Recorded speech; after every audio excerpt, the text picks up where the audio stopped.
50% tariff લાગવાથી commodity સેગમેન્ટને પણ મોટી અસર પડશે, ખાસ કરીને જેમ્સ એન્ડ જ્વેલરી ઇન્ડસ્ટ્રીને.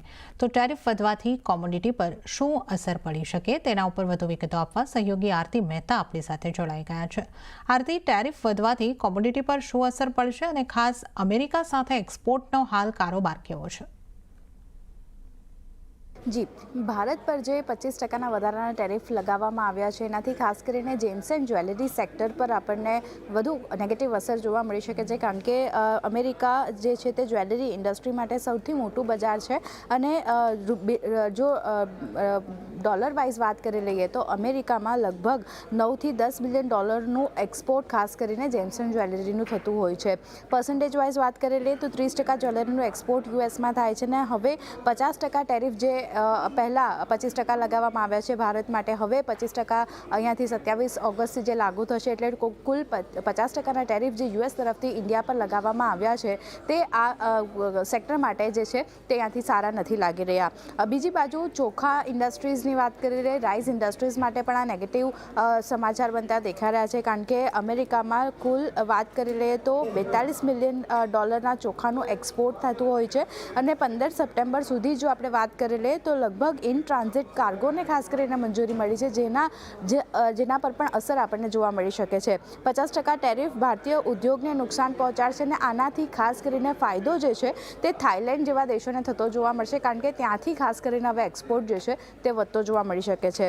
હવે ફરી પાછા જેમ્સ એન્ડ જ્વેલરીના કારોબાર પર વાત કરી લઈએ તો કેટલું એક્સપોર્ટ થાય છે તેના પર નજર કરી લઈએ તો જુઓ, FY 23-24માં ભારતનું કુલ એક્સપોર્ટ જે યુએસને હતું તે 32.85 બિલિયન ડોલરનું હતું, અને અમેરિકાને ખાલી વાત કરી લઈએ તો એક્સપોર્ટ જે છે 9.95 બિલિયન ડોલરનું આપણને રહેતું જોવા મળતું દેખાયું હતું FY 23-24માં. પણ ઓવરઓલ જો વાત કરી લઈએ એક્સપોર્ટમાં યુએસનો હિસ્સો તો લગભગ 30.29% આપણને રહેતો જોવા મળતો દેખાઈ રહ્યો છે.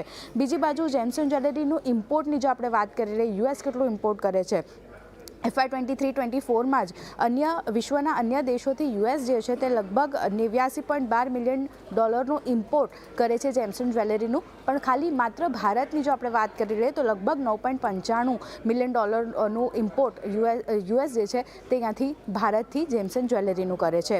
હવે વાત કરી લઈએ એક્સપોર્ટની તો જો કટ પોલિશ ડાયમંડ જે છે તે લગભગ ભારતથી યુએસને 5.6 બિલિયન ડોલરના થઈ રહ્યા છે એક્સપોર્ટ. સોનાના પ્લેન દાગીનાની વાત કરી લઈએ તો 267 મિલિયન ડોલરનું એક્સપોર્ટ થઈ રહ્યો છે. સાથે જ ચાંદીના દાગીનાની વાત કરી લઈએ તો તે લગભગ 320 મિલિયન ડોલરનો એક્સપોર્ટ યુએસને થતો જોવા મળતો દેખાઈ રહ્યો છે ઇન્ડિયાથી. એટલે આ બધા પર ખાસ કરીને આપણને અસર આવતી જોવા મળી શકે છે.